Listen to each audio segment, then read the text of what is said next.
Hey everyone, welcome in. I'm Andrew Lucio, and again with me is Stephen Pierce. And today we're going to be going over everything that you need to know about drafting, how to do it, how to choose your cards, what to look for in a pack, and all those things. Because, like I said, we're coming up to nationals, and there's going to be a lot of things that drafting are going to entail, especially with sealed events and all kinds of other stuff. So let's get right into it.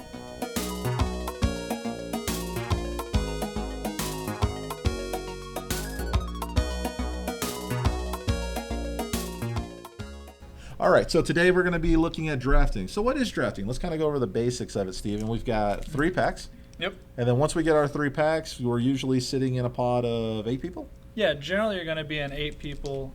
For any of your professional level events, it should be 8 people.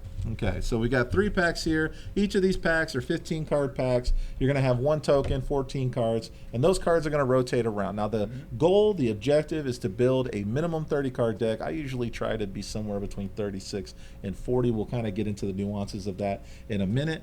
But effectively what you're doing is you're looking at what's in your first pack, and then usually within the first 2 to 3 packs, you're going to determine which hero that you're probably going to build towards. So why don't we go ahead and get right into it, and we'll open up a pack and we'll kind of go from there. So let's say we're in the process of doing the draft. Everyone opens up their pack at the same time.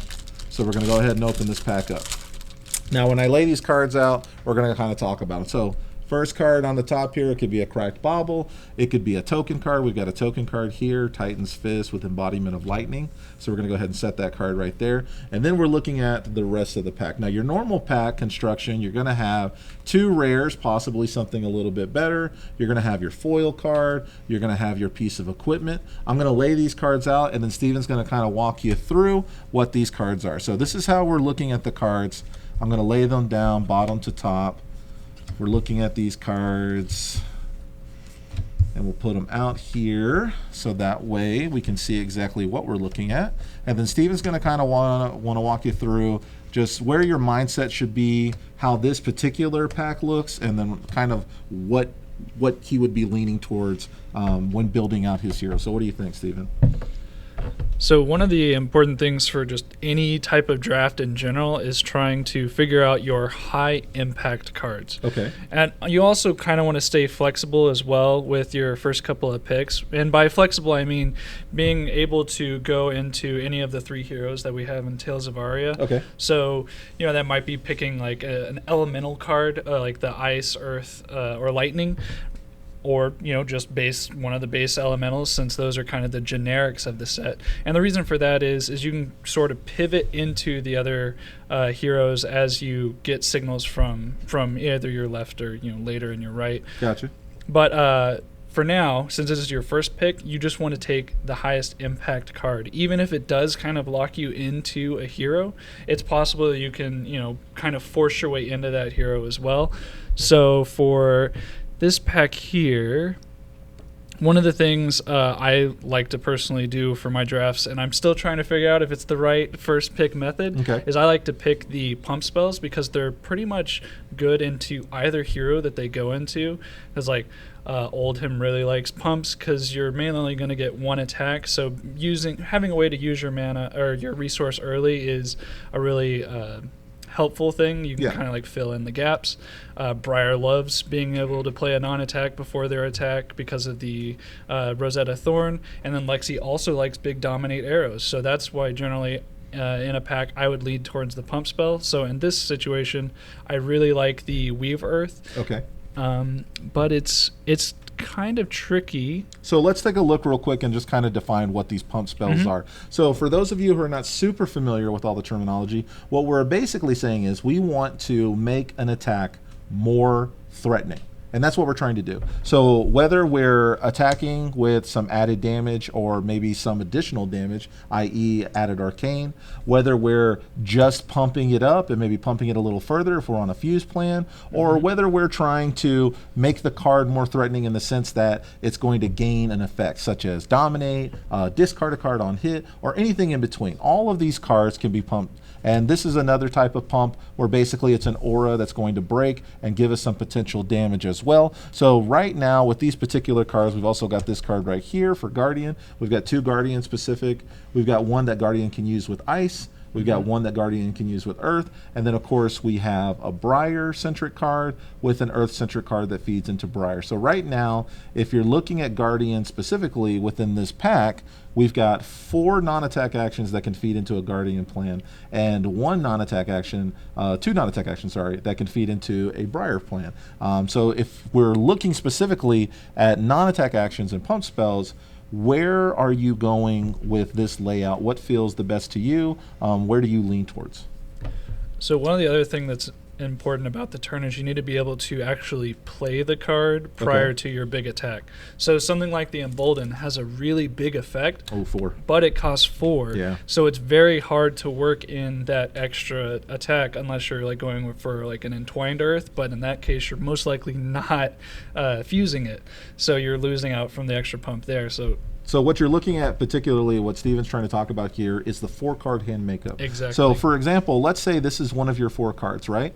So in order to make the rest of that turn work, if you wanted to play this on the exact same turn as pushing across with momentum, i.e. letting attack go across so you can actually gain some momentum against your opponent, you're going to have to pay 4, which means you're going to need a blue and a red, 2 yellows, and if you had 2 yellows, or if you were using 2 yellows, then you would only have 1 card left in hand. So maybe you could swing across your hammer, right? You could swing across the Titan's Fist by pitching a blue. But this is a very specific makeup.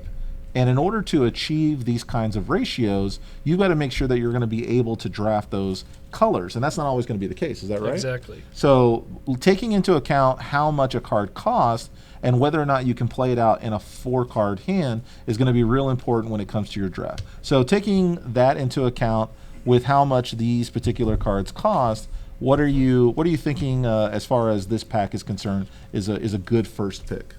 So I also really like trying to work towards Briar because I think she's the strongest of the heroes. Okay. So I would prioritize the Weave Earth very highly here because it can go into Briar and hold him very easily. Being 0 cost is fantastic. You don't really have to dedicate any resources to it unless you get frostbitten, and even if you do, that's a great way to pop the frostbite, and you're most likely going to have some resources left over to actually get in with the rest of your hand. So I think Weave Earth is an excellent position to be in here. So I would also say that when you're looking at a pack, when we're drafting, the whole idea of drafting is you're going to look at a pack of cards, you're going to choose 1 card from it, and then you're going to pass that stack of cards to your other opponents at the table, and it's going to rotate around the table. Now, if we're doing 8 people in a pod, we're going to lose 7 of these cards before it gets back to us. Is that right? Right.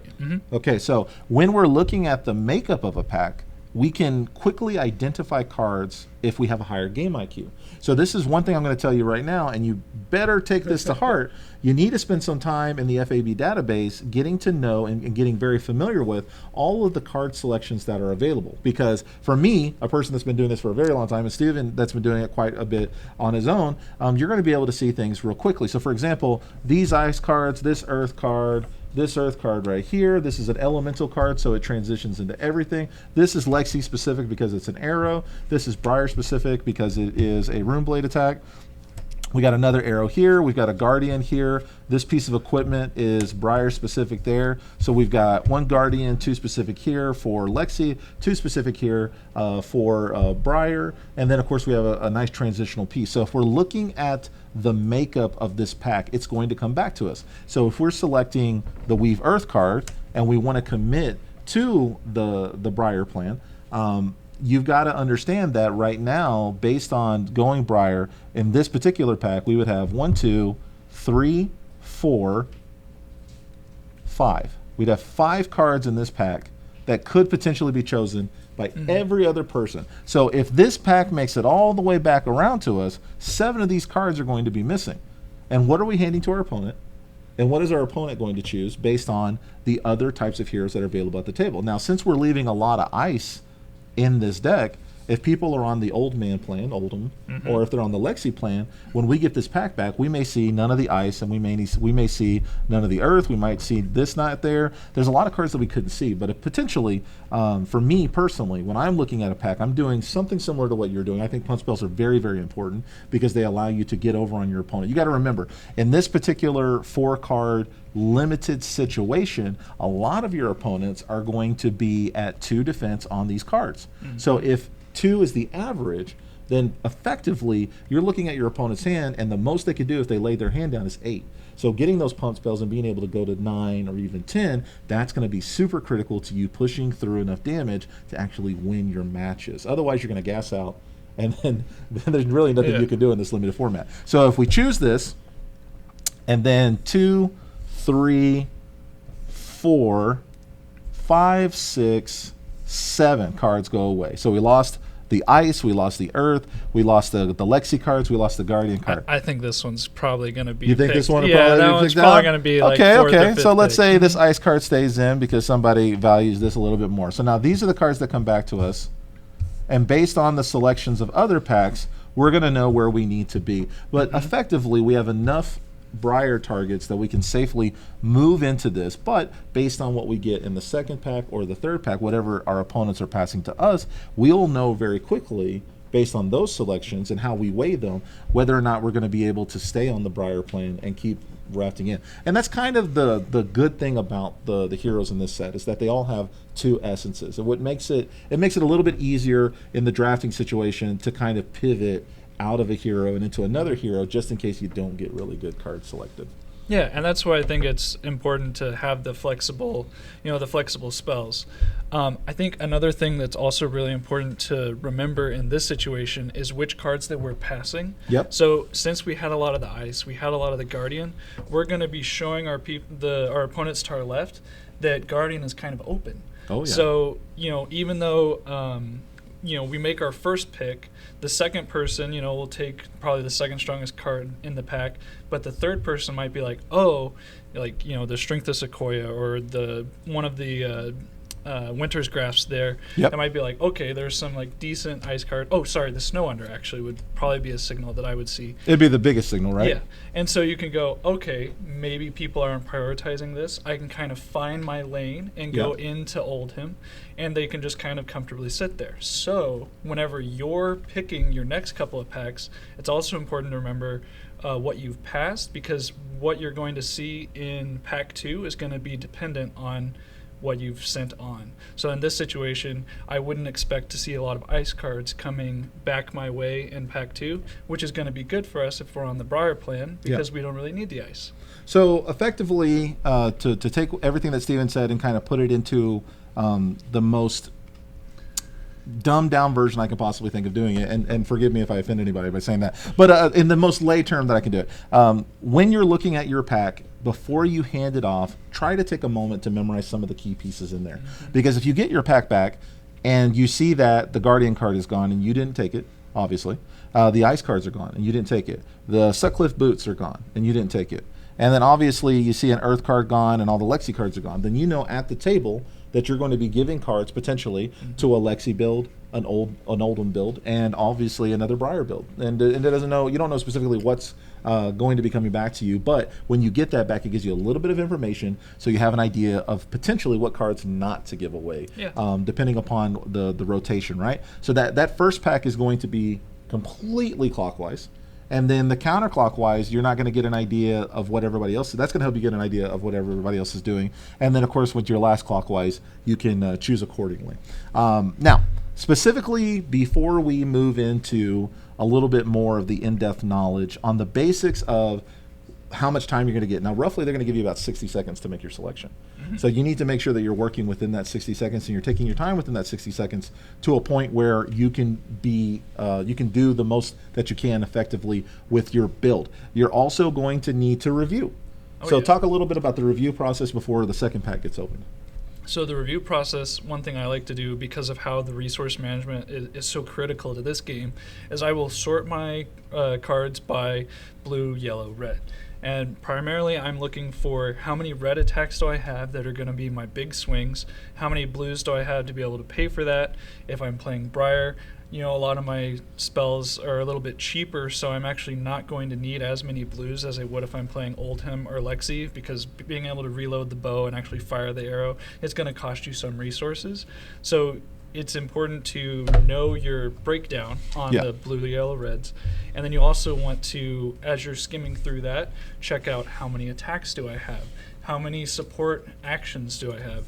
And you want to try and find the right balance based on which hero you're playing to really work your game plan into your head as you're drafting, if that makes sense. Yeah. Because you just want to be cognizant of where you're at a given state in the draft. So go ahead and give me those character cards real quick. Sure. So here's how it's going to work, guys. So we're going to sit at a table, and we know for a fact that we're on the Briar Plan. So this represents us. This is us right here. We chose a Weave Earth. We're on the Briar Plan. And then we're going to pass it over to the person to our left. We don't know who they are. And it could literally be anyone. But as they choose their cards, we just need to guess what we think they might be. So 1, 2, 3, 4, 5, 6, and we'll say 7, and we'll say 8. Why not? So in your mind, you have to just take a guess. So by the time this first pack comes around, let's say we've lost 3 ice cards, because we had 3 ice cards in here. We had this Polar Blast, we had 2 Winter's Grasp. So let's say we lost 3 ice cards. So somewhere in here, there's going to be 3 ice people, right? So let's say a Lexi build took one of those ice cards. Let's say another Lexi build, and let's say we've got an old man, all right? And we're just thinking in our head, this is what it could potentially be. It doesn't have to be factual. This is all theory crafting. Now, if this card is gone, this is Rites of Replenishment. That's a Briar card, right? So we know that there might be another Briar on the board. We're not exactly sure where it is, but we're just going to take a guess. And then, of course, if a Singeing Steel Blade is gone, that's another Rune Blade card. Maybe there's another Briar on the board. Okay, so we don't have another Briar on the board. I think it might be this one. Yeah, there we go. Is that 8? 1, 2, 3, 4, 5, 6, 7, 8. Okay, good. So maybe we have another Briar on the board, right? And then, of course, Sequoia, Strength of Sequoia, that's a Guardian card. So we got a Guardian there on the board. And then potentially we have another Lexi build because we didn't see Frazzle, and we also didn't see Buzzbolt, right? So 1, 2, 3, 4, 5, 6, 7. So 7 cards are going to be gone from our pack. And based on the 7 cards that are gone, we're going to say to ourselves, okay, this is what I think is at the table. Mm-hmm. And that's the best that you can do as far as getting your game plan together. So once those last remaining cards come back to you based on those selections, then you can say to yourself, okay, now I can start figuring out what cards not to pass. Exactly. And that's where that 60-second time limit comes in. Mm-hmm. When that pack comes back to you, when those 7 cards come back to you, then you've got to start thinking about what potentially could be sitting at the table with you. And it doesn't have to be accurate. You just have to try to, as best you can, get an idea so that way you can start developing the game plan that Steven was talking about. So real quick before we get into a little game I want to play, what would you say to all of those folks that are transitioning from other games, like let's say Magic the Gathering? What was the identifiers, the outliners, how you would the methodology, if you will, of drafting in Magic, and then how did it change for you as a former Magic player, transitioning from that game over to Flesh and Blood? So I think the important thing to remember, like from Magic, is you kind of have the assumption of being able to read the table based on the colors, and that transitions exactly the same way over into Flesh and Blood. In this instance, for Tales of Aria, it's based off of the elements. So even though you have the Rune Blade, the Guardian, and the Ranger cards, what you're really looking at for the signals is the elements, because those are going to be the high-quality card that every deck needs. So if you see one that's kind of drying up, you can kind of make a guess as to where some of the other heroes are positioned at the table. So like if we used the pack that we opened just a moment ago, there were very few lightning cards in it. So if we were 3 picks into that pack, I would be assuming that the person to my right and maybe another person to my right are both on lightning.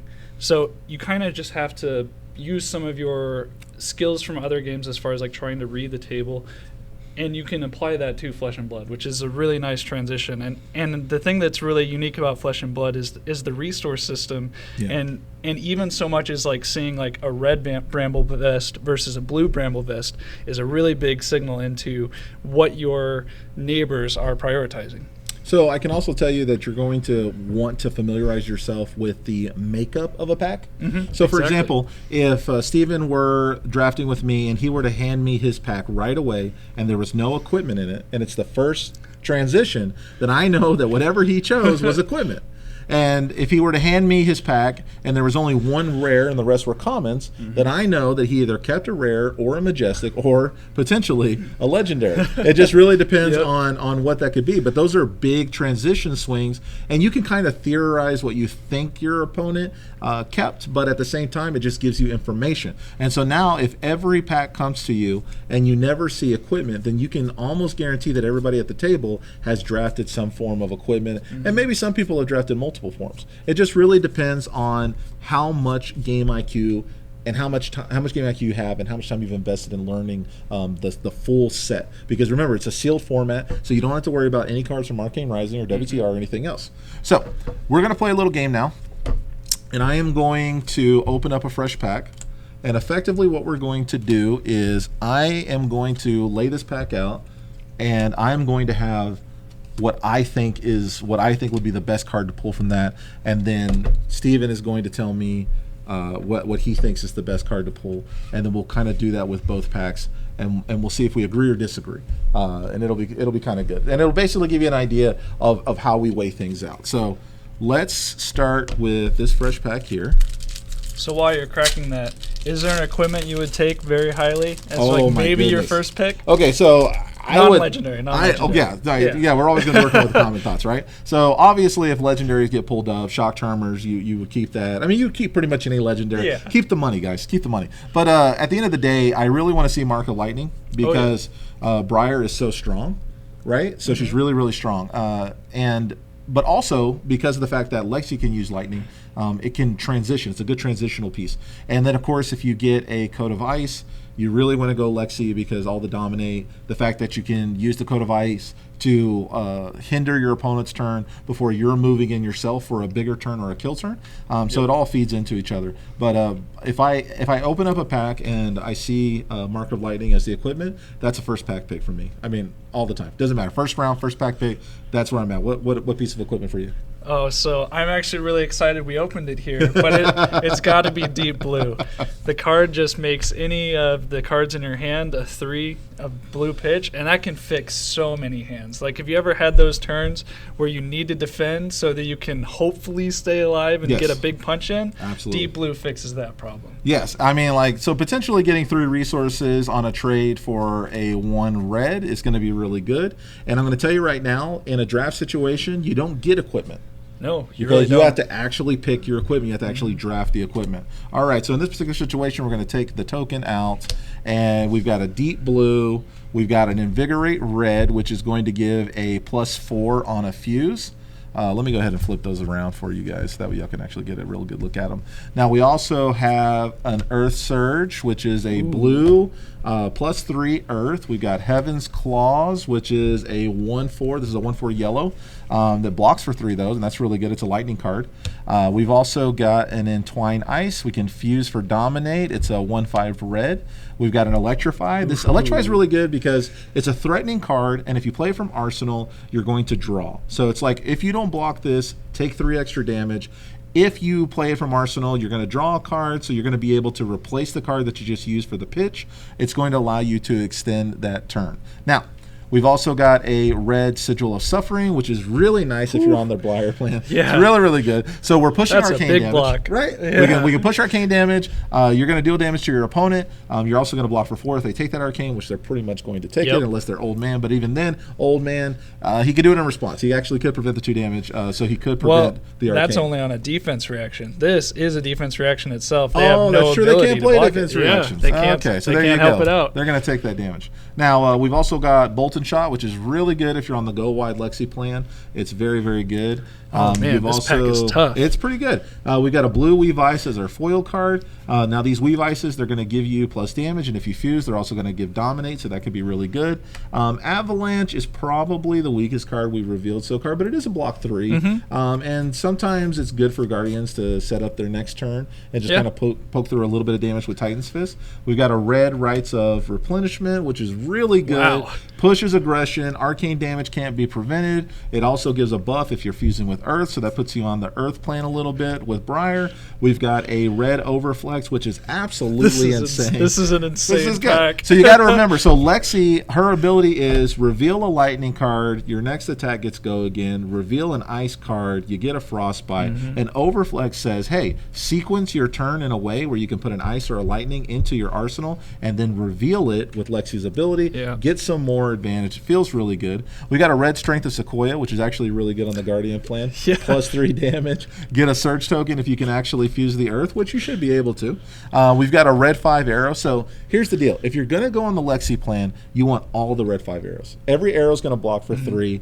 Blocking for 3 is really good. The red arrows are always good, especially with 5 and Dominate, because most of the blocks in the game right now in Limited are going to be 2. So getting over for 5 is really good, either on a 3 block or a 2 block. You're still pushing in a good amount of damage. Remember, you're at 20 health in the Limited format, so those cards are going to be really, really good. And then finally, one of my favorite cards for the Briar plan, Vela Flash. I mean, if you're on that go wide lightning plan, using a Vela Flash, hitting the lightning, playing a non-attack action afterward to get your action point back so you can swing with the sword and go 2/2 feels insane. Absolutely amazing. This is a tough pack. This is a very tough pack. I'm not going to lie. This is a pack that I would get past and would go, what on earth is my opponent doing?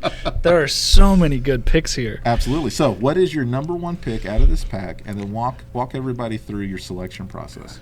Oh, man. So I'm gonna need a moment. Take a moment. But talk it out loud. Talk it out loud. The interesting thing is we can kind of pick which direction we want to go here because of the flexibility of this pack. I still think Deep Blue is a fantastic choice just because it goes anywhere and it's an equipment that you always have. So I would, at first impressions, I would lean towards Deep Blue. Okay. Having analyze the pack a little bit more, keeping in mind of what we're going to be passing and where our neighbors might potentially end up with a pack like this.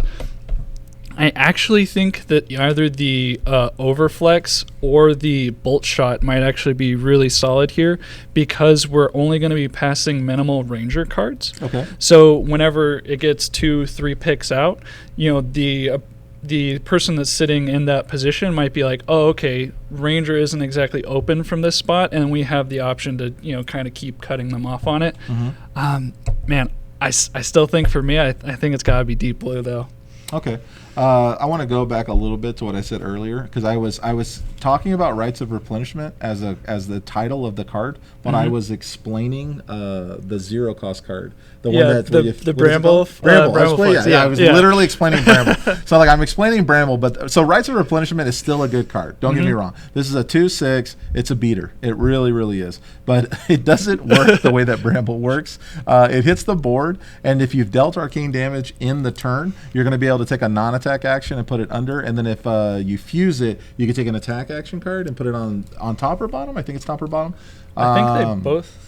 Bottom of your, they're both bottom of the deck. Yeah. They're both bottom of the deck. So it's arcane for non-attack, and with no fusion, and then fusion gives you the attack option. So my apologies. I know everybody's watching like, hey, that's not what Rites of Replenishment does. But anyways, we got there in the end. We got there in the end. Okay, so you're saying Deep Blue is the number 1 pick?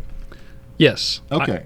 I think it gives us the most flexibility, and then with this pack, there's a bunch of bangers, but I really do think that having that option later in the game is going to be really important. Okay, so my whole thought process for what I've experienced and what I've learned, I'm going to have to agree with you. And the reason I'm agreeing is because of the fact that equipment will win you games. Yeah. That's it. Definitely. Simple. If you don't have equipment, you're suffering. You have a lot of disadvantage from your opponent. You can have all the best cards in the deck, but at the end of the day, this type of advantage turns a red card into a blue card when you need to go 2 cards wide or you need to go 1 card deep with a big swing. Oh, yeah. And so I feel like this card is probably the highest pick in here. And then like what you said, yeah. So like if you take a look at the makeup of the deck and you're really kind of looking at everything that Lexi would want to do, you've got 2, you got 3, you got a 1/5, the 1/4, and this. And if any of those cards are missing by the time this pack comes through, you know people are on the Lexi plan. So it's a really good indicator without going or overextending what you may want to do. Because we've got 1, 2, 3, 4, not this card, 5, 6. We've probably got about 7 cards. We have 7 cards that are on the Briar plan, right? So if we're on the Briar plan and any of these 7 cards make it back to us, those are all good picks. Oh, yeah. So we can safely let those go because any one of those coming back, we're going to be able to actually get in there and continue on that Briar ideology as far as putting that deck together. So yeah, I think Deep Blue is probably the best pick out of this pack. Why don't you go ahead and open up the second pack, and then we'll talk a little bit about that, or I'll give you my pick, and then you'll see if you agree. Yeah, actually, one thing I kind of missed out of that pack, the Electrify, Okay. it has the flexibility to go in either Briar or Lexi? Yeah. And it's probably one of the most impactful cards in Lexi because you get a draw card and you give go again to your next attack. Absolutely. It is so crazy. All right, so Steven's going to lay these cards out, and as he's laying them out, he'll kind of give you an idea of what they are. Or not. Okay, so sorry, I'm like working around the mic here. It's a little awkward, but we got it. All right, so we have Earthlorn Surge and then Twine Ice. Yeah, it's the biggest one you can get. Big pumps. I'm a fan already. Yep. We got a Yellow Ball Lightning, which is pretty Absolutely. good. Yellow Break Ground, a Red Heaven's Claw, which is pretty nice for Lexi. Now those Ball Lightnings are really important, especially with Mark of Lightning, which is the card we were talking about earlier. And Ball Lightning is the kind of card that can literally win you the game with Mark of Lightning because it will put in 2 damage. It's very, very good. Oh yeah, and it's just an unblockable 2 damage. Yep. We have Weave Lightning and an Explosive Growth, a Yellow Earththorn Surge, a Plume of the Evergrowth. I don't like that card. Yeah, it has its moments, but they're few and far between, unfortunately. We have a Blizzard Bolt, an Arcanic Shockwave. Always good. Good. A Red Glacial Footsteps. That's really good if you're trying to go tall. Oh, yeah. Absolutely. And it hurts. It does. We have a Dazzling Crescendo, Singeing Steel Blade, an Entangle, and a Cracked Bauble. Okay, so Cracked Bauble we would remove because that's the token. And then this would be the rest of the pack. So I'm looking at a pack like this, and my first thoughts are there are 2 cards that immediately catch my eye, and that's going to be Ball Lightning and the Red Earthlore Surge. Now, I'm right there with you. If I'm playing Briar, and I like to play Briar, I do, paying 2 for a pump before I lay down a 0 cost attack that gives me +5, that feels absolutely insane. And so I look at this pack and I tell myself, okay, all right, so if I take this Earthlore Surge, how many cards are going to be on my plan and where are they going to rotate around? And that's the second thing I'm looking at before I make a final selection. So here's another Earthlore Surge. That feels good. A Ball Lightning. That feels good. An Earth card to fit into the plan. That feels good. A Lightning attack that blocks for 3. That feels good. We've got a Weave. That feels good. What is this? Is that a Runeblade card? Okay. Feels kind of nice. We got another Runeblade card. That feels kind of nice. And another Runeblade card. So if I were to lean into the Earthlore Surge, I've got 8 cards that can fit into my plan. And if any of these cards made it back to me, that would feel absolutely 100% good. Now, when I'm looking at the other 7 people that are sitting at the table, I'm thinking to myself, did any of these people pull a Mark Lightning? Did they? I don't know. I know I haven't pulled one. But the point is, if they haven't pulled one, passing them the Ball Lightning, it means absolutely nothing. Yeah. Because if you don't have the Mark Lightning, you're just not going to be able to play this card and actually win games with it. Singeing Steel Blade feels really good. All these other cards feel really nice. And I feel comfortable that if I take this, one of these cards are going to come back to me and I'm actually going to be able to make it out. Plus, it limits the pool of whatever else is going in, right? So like this isn't a card I would play because I'm not really going to play Ice. And then we've got an Arrow. We've got a Guardian card, I believe. Yeah, it's a Guardian card. Yeah, we have another 2 really Arrow, good Guardian attacks, actually. 2 Guardians. So we have 2 Guardians, a potential Guardian headpiece, and then we've got this one transitional piece between Lexi and Guardian. So that's only like 6 cards. So if other people opened up their pack, let's say 2 out of the 8. If 2 out of the 8 opened their pack and they both chose to go Lexi or Oldhim, all right, then that means of these 6 cards, 2 may come back, and it's a very small pool, and that'll help me figure out what everybody else is going. And then this right here, if all of these cards, if 7 of these cards were to disappear and only 1 Briar card came back to me, then I know that I'm dealing with a table full of Briar. It feels kind of weird, but I mean, or I could, make my decisions based on the lightning cards. I could, maybe some Lexies, whatever the case may be. But I really feel like some of these pieces would be bigger picks over, just depending upon what type of Lexi is getting built. So for me, out of this pack, I think my number 1 pick is probably the red Earthlore Surge. What do you think? I have to agree. Earthlore Surge is a fantastic card. Also goes into old him really well if for some reason you need to transition into him. The interesting thing with this pack, though, is whenever we're talking about signals, this pack sends the wrong signal because there's so many good Briar cards. Whenever someone like 3 or 4 picks down the line, like let's say this is what we're looking at, there are still some pretty significant lightning and earth cards here that you would kind of have a tough time saying like where this pack's going. So we'll actually say the footsteps is prioritized by someone, and so you might end up with 2 or 3 Briar people to your left just because of the power level of this pack and what you're sending them. They might be like, oh, this is open, when in actuality it's not. Yeah. Which that can actually work in your favor depending on which elements you get to see from the people to your right. Well, I mean, I can tell you right now, based on our personal experience with the game, there's going to be a fair amount of luck, and there's going to be a fair amount of skill. And everything you're doing with drafting is you're trying to, at best, make a deck that's going to be decent. Now, just to kind of touch base on this before we cut off for this particular show, I want you to remember this. When you're in the process of attacking and defending, when you only have 20 health, you're going to have to do a lot of defending until you get a bigger setup turn. So I'm going to remind you that the reason I like to go 36 to 40 is so that way I can throw cards away and still have cards to play with. And when I'm doing my 36, 40 card builds, I'm usually somewhere in the neighborhood of about 14 blues, maybe about 14 to, it's probably like 15 to 18 reds. And then I fill in those gaps with yellow cards. But blue and red is primarily where I kind of hint. Because again, like we said, you want to make sure that you're getting to the 8s, the 9s, the 10s when it comes to pumping the damage and getting over on your opponent. Now, whether that's 8, 9, 10 damage high, or that's 8, 9, 10 damage wide, it doesn't matter. But you got to be doing it. And remember, your opponent's going to only have 4 cards, and they're going to cycle that 4 cards. And then if you get in a 5th attack or a bigger 4th attack, then you're going to be able to push in damage. And that's really the key. Any parting thoughts of wisdom and all that other kind of stuff?